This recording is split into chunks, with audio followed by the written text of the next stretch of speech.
Pride and Prejudice by Jane Austen. Chapters 18 and 19. Chapter 18. Till Elizabeth entered the drawing-room at Netherfield, and looked in vain for Mr. Wickham among the cluster of redcoats there assembled, a doubt of his being present had never occurred to her.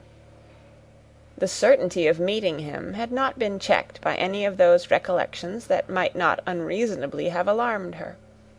She had dressed with more than usual care, and prepared in the highest spirits for the conquest of all that remained unsubdued in his heart, trusting that it was not more than might be won in the course of the evening.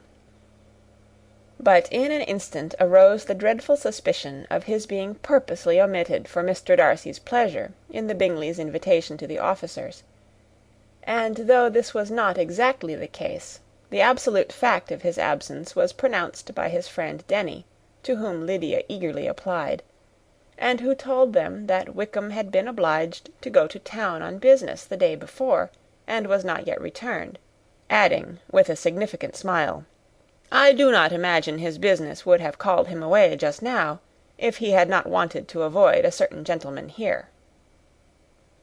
This part of his intelligence, though unheard by Lydia, was caught by Elizabeth; and as it assured her that Darcy was not less answerable for Wickham's absence than if her first surmise had been just, every feeling of displeasure against the former was so sharpened by immediate disappointment, that she could hardly reply with tolerable civility to the polite inquiries which he directly afterwards approached to make. Attendance, forbearance, patience with Darcy was injury to Wickham. She was resolved against any sort of conversation with him, and turned away with a degree of ill humour which she could not wholly surmount even in speaking to Mr. Bingley, whose blind partiality provoked her. But Elizabeth was not formed for ill humour, and though every prospect of her own was destroyed for the evening, it could not dwell long on her spirits; and having told all her griefs to Charlotte Lucas, whom she had not seen for a week, she was soon able to make a voluntary transition to the oddities of her cousin, and to point him out to her particular notice. The first two dances, however, brought a return of distress. They were dances of mortification. Mr. Collins, awkward and solemn, apologizing instead of attending, and often moving wrong without being aware of it, gave her all the shame and misery which a disagreeable partner for a couple of dances can give. The moment of her release from him was ecstasy. She danced next with an officer, and had the refreshment of talking of Wickham, and of hearing that he was universally liked. When those dances were over, she returned to Charlotte Lucas, and was in conversation with her, when she found herself suddenly addressed by Mr. Darcy, who took her so much by surprise in his application for her hand, that, without knowing what she did, she accepted him. He walked away again immediately, and she was left to fret over her own want of presence of mind. Charlotte tried to console her. "I dare say you will find him very agreeable." "Heaven forbid! That would be the greatest misfortune of all, to find a man agreeable whom one is determined to hate. Do not wish me such an evil." When the dancing recommenced, however, and Darcy approached to claim her hand, Charlotte could not help cautioning her in a whisper not to be a simpleton, and allow her fancy for Wickham to make her appear unpleasant in the eyes of a man 10 times his consequence. Elizabeth made no answer, and took her place in the set, amazed at the dignity to which she was arrived in being allowed to stand opposite Mr. Darcy, and reading in her neighbours' looks their equal amazement in beholding it. They stood for some time without speaking a word, and she began to imagine that their silence was to last through the 2 dances, and at first was resolved not to break it, till suddenly fancying that it would be the greater punishment to her partner to oblige him to talk, she made some slight observation on the dance. He replied, and was again silent. After a pause of some minutes, she addressed him a second time with, "It is your turn to say something now, Mr. Darcy. I talked about the dance, and you ought to make some sort of remark on the size of the room or the number of couples." He smiled and assured her that whatever she wished him to say should be said. "Very well. That reply will do for the present. Perhaps by and by I may observe that private balls are much pleasanter than public ones. But now we may be silent." "Do you talk by rule, then, while you are dancing?" "Sometimes. One must speak a little, you know. It would look odd to be entirely silent for half an hour together, and yet for the advantage of some, conversation ought to be so arranged as that they may have the trouble of saying as little as possible." "Are you consulting your own feelings in the present case, or do you imagine that you are gratifying mine?" "Both," replied Elizabeth archly, "for I have always seen a great similarity in the turn of our minds. We are each of an unsocial, taciturn disposition, unwilling to speak unless we expect to say something that will amaze the whole room, and be handed down to posterity with all the éclat of a proverb." "This is no very striking resemblance of your own character, I'm sure," said he. "How near it may be to mine, I cannot pretend to say. You think it a faithful portrait, undoubtedly." "I must not decide on my own performance." He made no answer, and they were again silent till they had gone down the dance, when he asked her if she and her sisters did not very often walk to Meryton. She answered in the affirmative, and, unable to resist the temptation, added, "When you met us there the other day, we had just been forming a new acquaintance." The effect was immediate. A deeper shade of hauteur overspread his features, but he said not a word, and Elizabeth, though blaming herself for her own weakness, could not go on. At length Darcy spoke, and in a constrained manner said, "Mr. Wickham is blessed with such happy manners as may ensure his making friends. Whether he may be equally capable of retaining them is less certain." "He has been so unlucky as to lose your friendship," replied Elizabeth with emphasis, "and in a manner which he is likely to suffer from all his life." Darcy made no answer, and seemed desirous of changing the subject. At that moment Sir William Lucas appeared close to them, meaning to pass through the set to the other side of the room, but, on perceiving Mr. Darcy, he stopped with a bow of superior courtesy to compliment him on his dancing and his partner. "I have been most highly gratified indeed, my dear sir. Such very superior dancing is not often seen. It is evident that you belong to the first circles. Allow me to say, however, that your fair partner does not disgrace you, and that I must hope to have this pleasure often repeated, especially when a certain desirable event, my dear Eliza," glancing at her sister and Bingley, "shall take place. What congratulations will then flow in! I appeal to Mr. Darcy. But let me not interrupt you, sir. You will not thank me for detaining you from the bewitching converse of that young lady, whose bright eyes are also upbraiding me." The latter part of this address was scarcely heard by Darcy, but Sir William's allusion to his friend seemed to strike him forcibly, and his eyes were directed with a very serious expression towards Bingley and Jane, who were dancing together. Recovering himself, however, shortly, he turned to his partner and said, "Sir William's interruption has made me forget what we were talking of." "I do not think we were speaking at all. Sir William could not have interrupted two people in the room who had less to say for themselves. We have tried 2 or 3 subjects already without success, and what we are to talk of next I cannot imagine." "What think you of books?" said he, smiling. "Books? Oh, no. I am sure we never read the same, or not with the same feelings." "I am sorry you think so, but if that be the case, there can at least be no want of subject. We may compare our different opinions." "No, I cannot talk of books in a ballroom. My head is always full of something else." "The present always occupies you in such scenes, does it?" said he, with a look of doubt. "Yes, always," she replied, without knowing what she said, for her thoughts had wandered far from the subject, as soon afterwards appeared by her suddenly exclaiming, "I remember hearing you once say, Mr. Darcy, that you hardly ever forgave, that your resentment once created was unappeasable. You are very cautious, I suppose, as to its being created." "I am," said he, with a firm voice. "And never allow yourself to be blinded by prejudice?" "I hope not." "It is particularly incumbent on those who never change their opinion to be secure of judging properly at first." "May I ask to what these questions tend?" "Merely to the illustration of your character," said she, endeavouring to shake off her gravity. "I am trying to make it out." "And what is your success?" She shook her head. "I do not get on at all. I hear such different accounts of you as puzzle me exceedingly."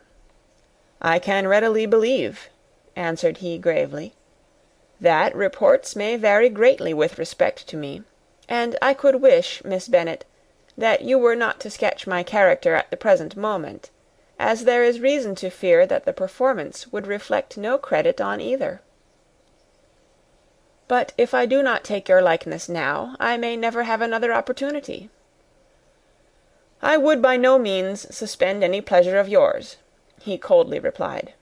She said no more, and they went down the other dance, and parted in silence, and on each side dissatisfied, though not to an equal degree. For in Darcy's breast there was a tolerable powerful feeling towards her, which soon procured her pardon, and directed all his anger against another. They had not long separated when Miss Bingley came towards her, and with an expression of civil disdain accosted her. "So, Miss Eliza, I hear you are quite delighted with George Wickham. Your sister has been talking to me about him, and asking me 1,000 questions. And I find that the young man quite forgot to tell you, among his other communication, that he was the son of old Wickham, the late Mr. Darcy's steward. Let me recommend you, however, as a friend, not to give implicit confidence to all his assertions; for as to Mr. Darcy's using him ill, it is perfectly false; for, on the contrary, he has always been remarkably kind to him, though George Wickham has treated Mr. Darcy in a most infamous manner. I do not know the particulars, but I know very well that Mr. Darcy is not in the least to blame, that he cannot bear to hear George Wickham mentioned, and that though my brother thought that he could not well avoid including him in his invitation to the officers, he was excessively glad to find that he has taken himself out of the way. His coming into the country at all is a most insolent thing, indeed, and I wonder how he could presume to do it. I pity you, Miss Eliza, for this discovery of your favourite's guilt, but really, considering his descent, one could not expect much better." "His guilt and his descent appear by your account to be the same," said Elizabeth angrily, "for I have heard you accuse him of nothing worse than of being the son of Mr. Darcy's steward, and of that, I can assure you, he informed me himself." "I beg your pardon," replied Miss Bingley, turning away with a sneer. "Excuse my interference. It was kindly meant." "Insolent girl," said Elizabeth to herself. "You are much mistaken if you expect to influence me by such a paltry attack as this. I see nothing in it but your own wilful ignorance and the malice of Mr. Darcy." She then sought her eldest sister, who had undertaken to make inquiries on the same subject of Bingley. Jane met her with a smile of such sweet complacency, a glow of such happy expression, as sufficiently marked how well she was satisfied with the occurrences of the evening. Elizabeth instantly read her feelings, and at that moment solicitude for Wickham, resentment against his enemies, and everything else, gave way before the hope of Jane's being in the fairest way for happiness. "I want to know," said she, with a countenance no less smiling than her sister's, "what you have learnt about Mr. Wickham. but perhaps you have been too pleasantly engaged to think of any third person, in which case you may be sure of my pardon." "No," replied Jane, "I have not forgotten him, but I have nothing satisfactory to tell you.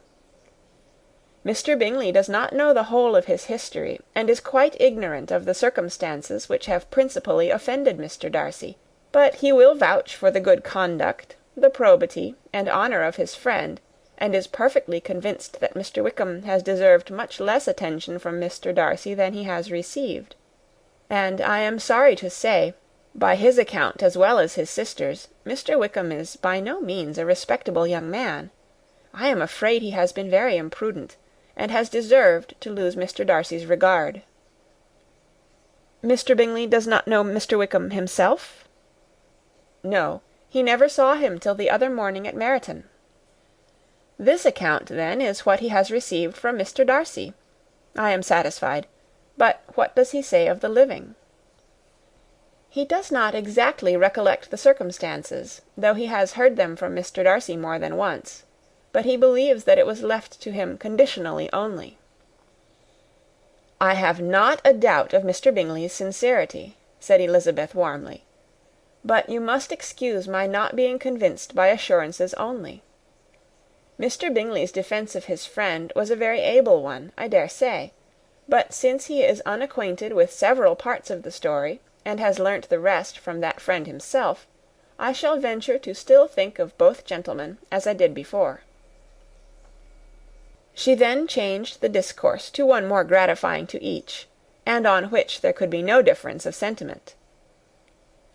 Elizabeth listened with delight to the happy though modest hopes which Jane entertained of Bingley's regard, and said all in her power to heighten her confidence in it. On their being joined by Mr. Bingley himself, Elizabeth withdrew to Miss Lucas, to whose inquiry after the pleasantness of her last partner she had scarcely replied, before Mr. Collins came up to them, and told her with great exultation that he had just been so fortunate as to make a most important discovery. "I have found out," said he, "by a singular accident, that there is now in the room a near relation of my patroness. I happened to overhear the gentleman himself mentioning to the young lady who does the honours of the house the names of his cousin, Miss de Bourgh, and of her mother, Lady Catherine. How wonderfully these sort of things occur! Who would have thought of my meeting with, perhaps, a nephew of Lady Catherine de Bourgh in this assembly? I am most thankful that the discovery is made in time for me to pay my respects to him, which I am now going to do, and trust he will excuse my not having done it before.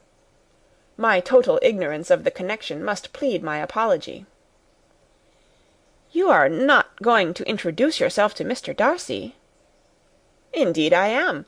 I shall entreat his pardon for not having done it earlier.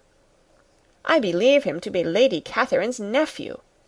It will be in my power to assure him that her ladyship was quite well yesterday se'nnight." Elizabeth tried hard to dissuade him from such a scheme, assuring him that Mr. Darcy would consider his addressing him without introduction as an impertinent freedom, rather than a compliment to his aunt, that it was not in the least necessary there should be any notice on either side, and that if it were, it must belong to Mr. Darcy, the superior in consequence, to begin the acquaintance.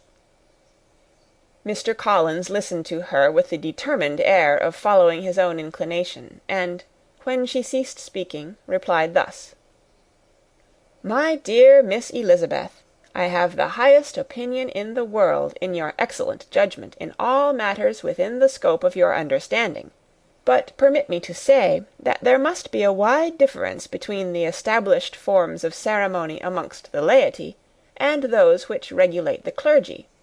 For, give me leave to observe that I consider the clerical office as equal in point of dignity with the highest rank in the kingdom, provided that a proper humility of behaviour is at the same time maintained. You must therefore allow me to follow the dictates of my conscience on this occasion, which leads me to perform what I look on as a point of duty. Pardon me for neglecting to profit by your advice, which on every other subject shall be my constant guide, though in the case before us I consider myself more fitted by education and habitual study to decide on what is right, than a young lady like yourself."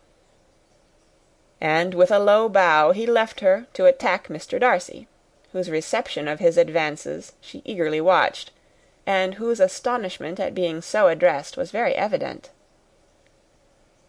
Her cousin prefaced his speech with a solemn bow, and though she could not hear a word of it, she felt as if hearing it all, and saw in the motion of his lips the words "apology," "Hunsford," and "Lady Catherine de Bourgh."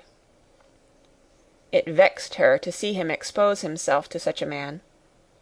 Mr. Darcy was eyeing him with unrestrained wonder, and when at last Mr. Collins allowed him time to speak, replied with an air of distant civility.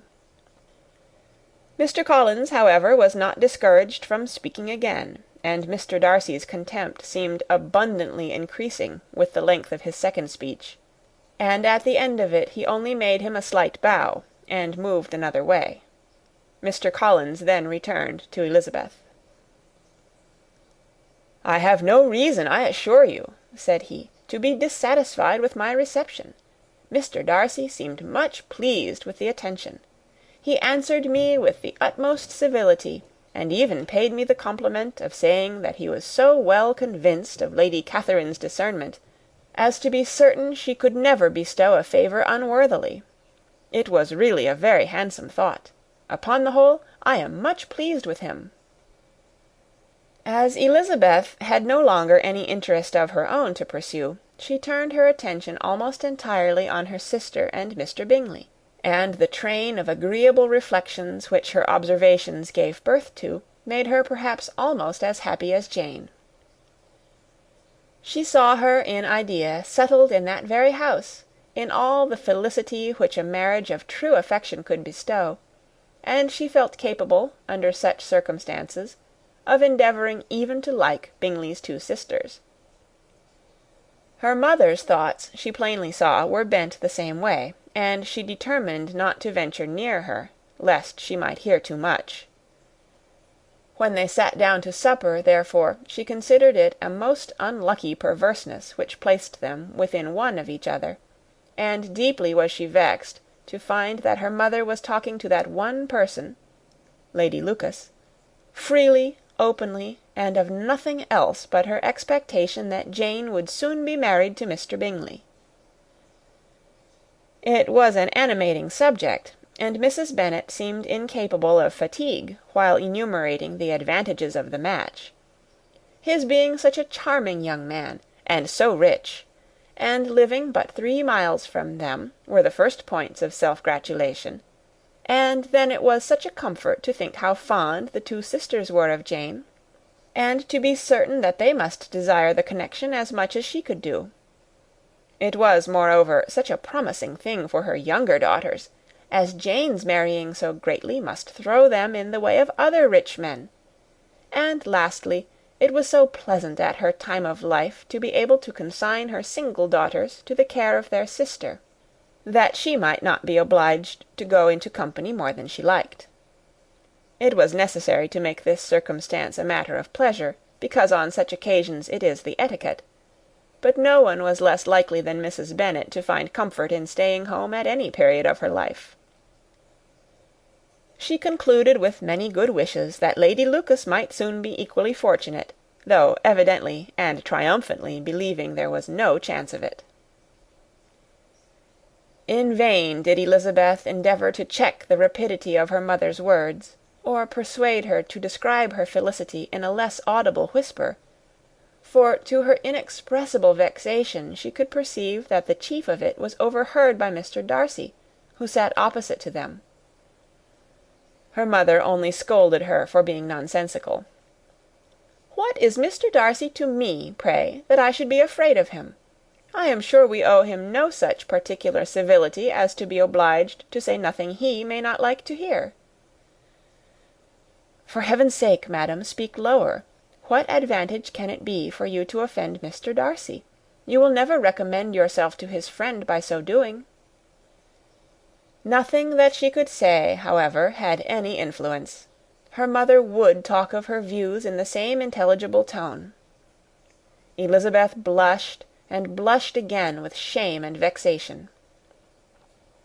She could not help frequently glancing her eye at Mr. Darcy, though every glance convinced her of what she dreaded, for though he was not always looking at her mother, she was convinced that his attention was invariably fixed by her.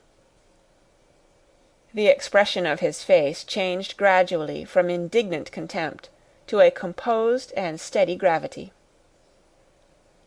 At length, however, Mrs. Bennet had no more to say, and Lady Lucas, who had been long yawning at the repetition of delights which she saw no likelihood of sharing, was left to the comforts of cold ham and chicken. Elizabeth now began to revive, but not long was the interval of tranquillity, for, when supper was over, singing was talked of, and she had the mortification of seeing Mary, after very little entreaty, preparing to oblige the company. By many significant looks and silent entreaties did she endeavour to prevent such a proof of complaisance, but in vain. Mary would not understand them. Such an opportunity of exhibiting was delightful to her, and she began her song. Elizabeth's eyes were fixed on her with most painful sensations, and she watched her progress through the several stanzas with an impatience which was very ill rewarded at their close; for Mary, on receiving amongst the thanks of the table the hint of a hope that she might be prevailed on to favour them again, after the pause of half a minute began another. Mary's powers were by no means fitted for such a display. Her voice was weak, and her manner affected. Elizabeth was in agonies. She looked at Jane to see how she bore it, but Jane was very composedly talking to Bingley. She looked at his two sisters, and saw them making signs of derision at each other, and at Darcy, who continued, however, imperturbably grave. She looked at her father to entreat his interference, lest Mary should be singing all night. He took the hint, and when Mary had finished her second song, said aloud, "That will do extremely well, child. You have delighted us long enough. Let the other young ladies have time to exhibit." Mary, though pretending not to hear, was somewhat disconcerted, and Elizabeth, sorry for her and sorry for her father's speech, was afraid her anxiety had done no good. Others of the party were now applied to. "If I," said Mr. Collins, "were so fortunate as to be able to sing, I should have great pleasure, I am sure, in obliging the company with an air; for I consider music as a very innocent diversion, and perfectly compatible with the profession of a clergyman. I do not mean, however, to assert that we can be justified in devoting too much of our time to music, for there are certainly other things to be attended to. The rector of a parish has much to do. In the first place, he must make such an agreement for tithes as may be beneficial to himself and not offensive to his patron. He must write his own sermons, and the time that remains will not be too much for his parish duties, and the care and improvement of his dwelling, which he cannot be excused from making as comfortable as possible.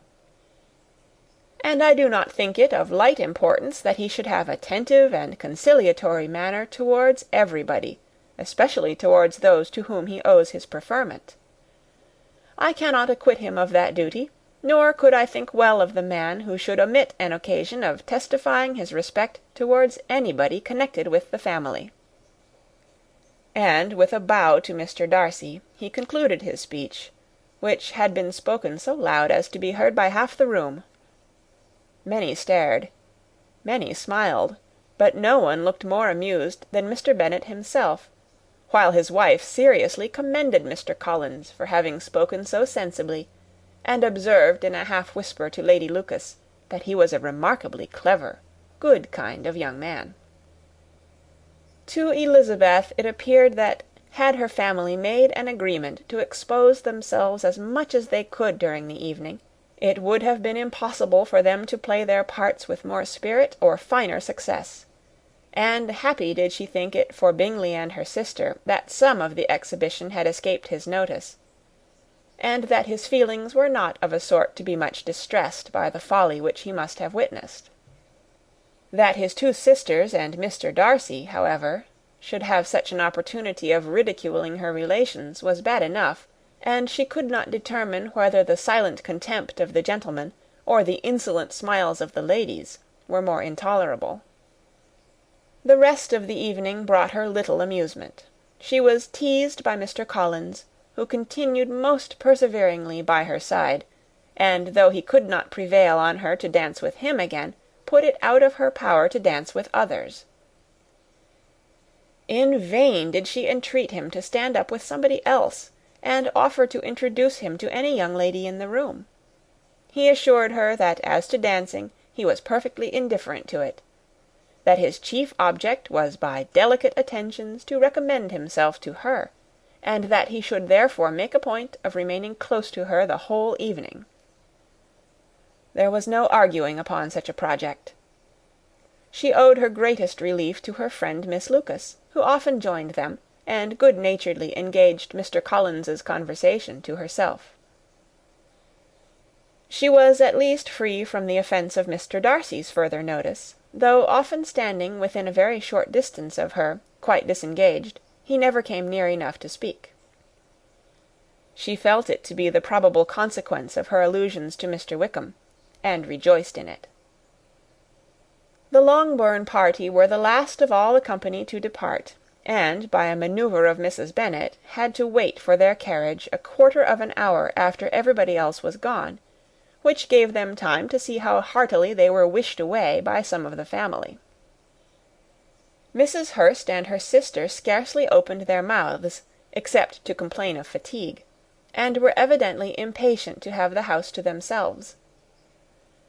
They repulsed every attempt of Mrs. Bennet at conversation, and by so doing threw a languor over the whole party, which was very little relieved by the long speeches of Mr. Collins, who was complimenting Mr. Bingley and his sisters on the elegance of their entertainment, and the hospitality and politeness which had marked their behaviour to their guests. Darcy said nothing at all. Mr. Bennet, in equal silence, was enjoying the scene.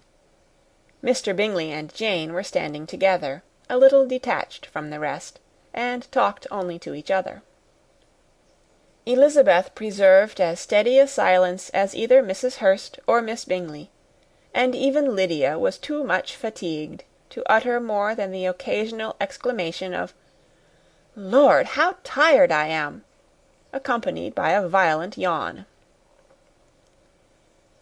When at length they arose to take leave, Mrs. Bennet was most pressingly civil in her hope of seeing the whole family soon at Longbourn, and addressed herself especially to Mr. Bingley, to assure him how happy he would make them by eating a family dinner with them at any time, without the ceremony of a formal invitation. Bingley was all grateful pleasure, and he readily engaged for taking the earliest opportunity of waiting on her, after his return from London, whither he was obliged to go the next day for a short time.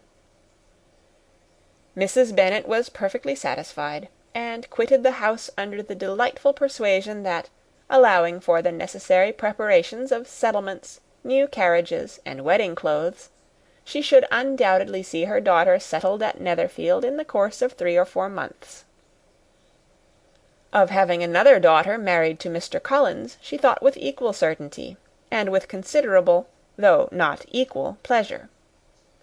Elizabeth was the least dear to her of all her children, and though the man and the match were quite good enough for her, the worth of each was eclipsed by Mr. Bingley and Netherfield. End of Chapter 18. Chapter 19.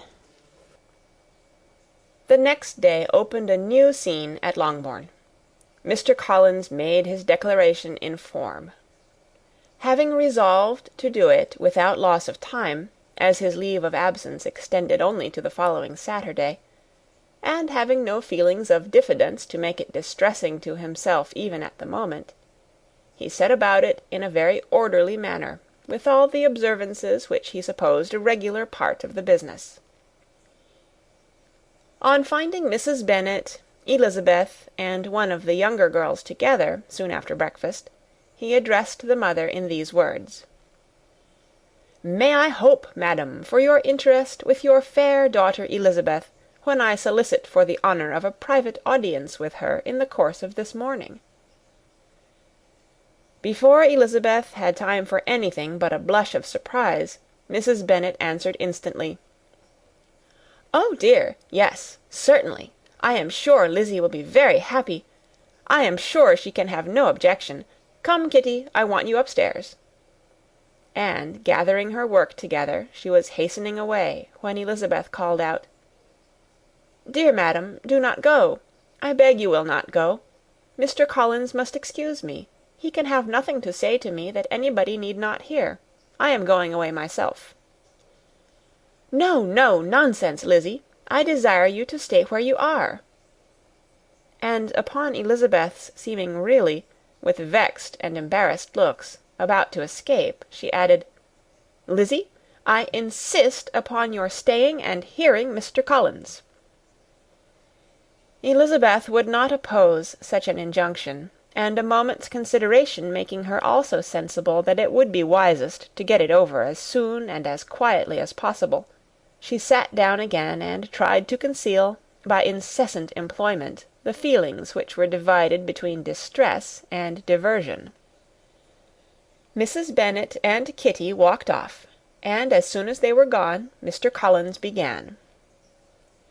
"Believe me, my dear Miss Elizabeth, that your modesty, so far from doing you any disservice, rather adds to your other perfections.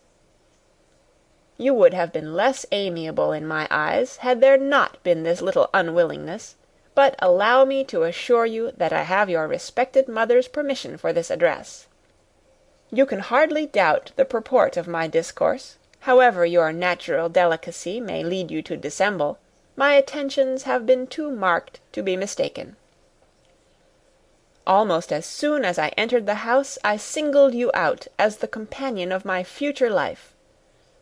But before I am run away with by my feelings on this subject, perhaps it would be advisable for me to state my reasons for marrying, and, moreover, for coming into Hertfordshire with the design of selecting a wife, as I certainly did." The idea of Mr. Collins, with all his solemn composure, being run away with by his feelings, made Elizabeth so near laughing that she could not use the short pause he allowed in any attempt to stop him further, and he continued, "My reasons for marrying are, first, that I think it a right thing for every clergyman in easy circumstances, like myself, to set the example of matrimony in his parish. Secondly, that I am convinced that it will add very greatly to my happiness. And thirdly, which perhaps I ought to have mentioned earlier, that it is the particular advice and recommendation of the very noble lady whom I have the honour of calling patroness. Twice has she condescended to give me her opinion, unasked too, on this subject, and it was but the very Saturday night before I left Hunsford, between our pools at quadrille, while Mrs. Jenkinson was arranging Miss de Bourgh's footstool, that she said, "Mr. Collins, you must marry.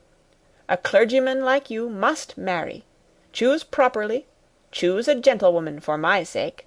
And for your own, let her be an active, useful sort of person, not brought up high, but able to make a small income go a good way. This is my advice. Find such a woman as soon as you can. Bring her to Hunsford, and I will visit her. Allow me, by the way, to observe, my fair cousin, that I do not reckon the notice and kindness of Lady Catherine de Bourgh as among the least of the advantages in my power to offer. You will find her manners beyond anything I can describe, and your wit and vivacity, I think, must be acceptable to her, especially when tempered with the silence and respect which her rank will inevitably excite. Thus much for my general intention in favour of matrimony. It remains to be told why my views were directed towards Longbourn, instead of my own neighbourhood, where I can assure you there are many amiable young women. But the fact is, that being, as I am, to inherit this estate after the death of your honoured father, who, however, may live many years longer, I could not satisfy myself without resolving to choose a wife from among his daughters, that the loss to them might be as little as possible when the melancholy event takes place, which, however, as I have already said, may not be for several years. This has been my motive, my fair cousin, and I flatter myself it will not sink me in your esteem. And now nothing remains but for me to assure you in the most animated language of the violence of my affection. To fortune I am perfectly indifferent, and shall make no demand of that nature on your father, since I am well aware that it could not be complied with, and that £1,000 in the 4 per cents, which will not be yours till after your mother's decease, is all that you may ever be entitled to. On that head, therefore, I shall be uniformly silent, and you may assure yourself that no ungenerous reproach shall ever pass my lips when we are married." It was absolutely necessary to interrupt him now. "You are too hasty, sir," she cried. "You forget that I have made no answer. Let me do it without further loss of time. Accept my thanks for the compliment you are paying me. I am very sensible of the honour of your proposals, but it is impossible for me to do otherwise than to decline them." "I am not now to learn," replied Mr. Collins, with a formal wave of the hand, "that it is usual with young ladies to reject the addresses of the man whom they secretly mean to accept, when he applies for their favour, and that sometimes the refusal is repeated a second or even a third time. I am therefore by no means discouraged by what you have just said, and shall hope to lead you to the altar ere long." "Upon my word, sir," cried Elizabeth, "your hope is a rather extraordinary one after my declaration. I do assure you that I am not one of those young ladies, if such young ladies there are, who are so daring as to risk their happiness on the chance of being asked a second time. I am perfectly serious in my refusal. You could not make me happy, and I am convinced that I am the last woman in the world who could make you so. Nay, were your friend Lady Catherine to know me, I am persuaded she would find me in every respect ill qualified for the situation." "Were it certain that Lady Catherine would think so," said Mr. Collins very gravely. "But I cannot imagine that her ladyship would at all disapprove of you, and you may be certain when I have the honour of seeing her again, I shall speak in the very highest terms of your modesty, economy, and other amiable qualifications. Indeed, Mr. Collins, all praise of me will be unnecessary. You must give me leave to judge for myself, and pay me the compliment of believing what I say. I wish you very happy and very rich, and by refusing your hand do all in my power to prevent your being otherwise. In making me the offer, you must have satisfied the delicacy of your feelings with regard to my family, and may take possession of Longbourn estate whenever it falls, without any self-reproach. This matter may be considered, therefore, as finally settled." And rising as she thus spoke, she would have quitted the room, had Mr. Collins not thus addressed her.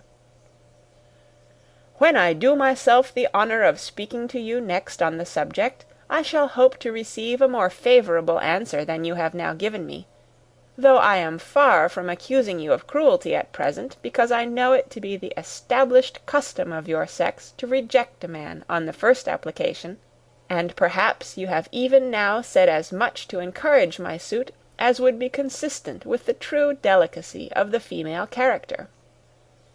"Really, Mr. Collins," cried Elizabeth with some warmth, "you puzzle me exceedingly. If what I have hitherto said can appear to you in the form of encouragement, I know not how to express my refusal in such a way as to convince you of its being one." "You must give me leave to flatter myself, my dear cousin, that your refusal of my addresses is merely words of course. My reasons for believing it are briefly these. It does not appear to me that my hand is unworthy your acceptance. or that the establishment I can offer would be any other than highly desirable. My situation in life, my connections with the family of de Bourgh, and my relationship to your own, are circumstances highly in my favour; and you should take it into further consideration that, in spite of your manifold attractions, it is by no means certain that another offer of marriage may ever be made you. Your portion is unhappily so small that it will in all likelihood undo the effects of your loveliness and amiable qualifications. As I must therefore conclude that you are not serious in your rejection of me, I shall choose to attribute it to your wish of increasing my love by suspense, according to the usual practice of elegant females. I do assure you, sir, that I have no pretensions whatever to that kind of elegance which consists in tormenting a respectable man.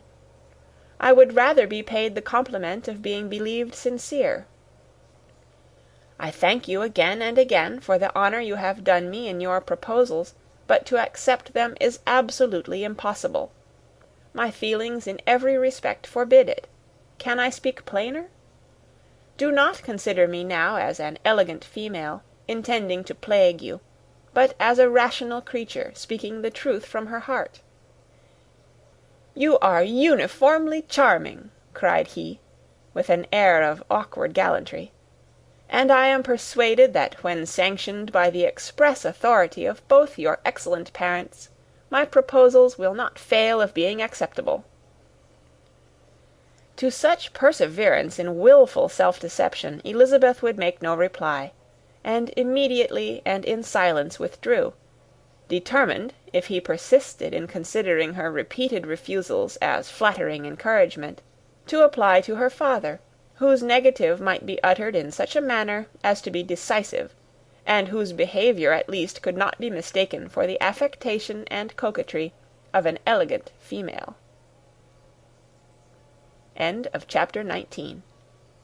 Recorded on November 6th, 2005, in Oceanside, California.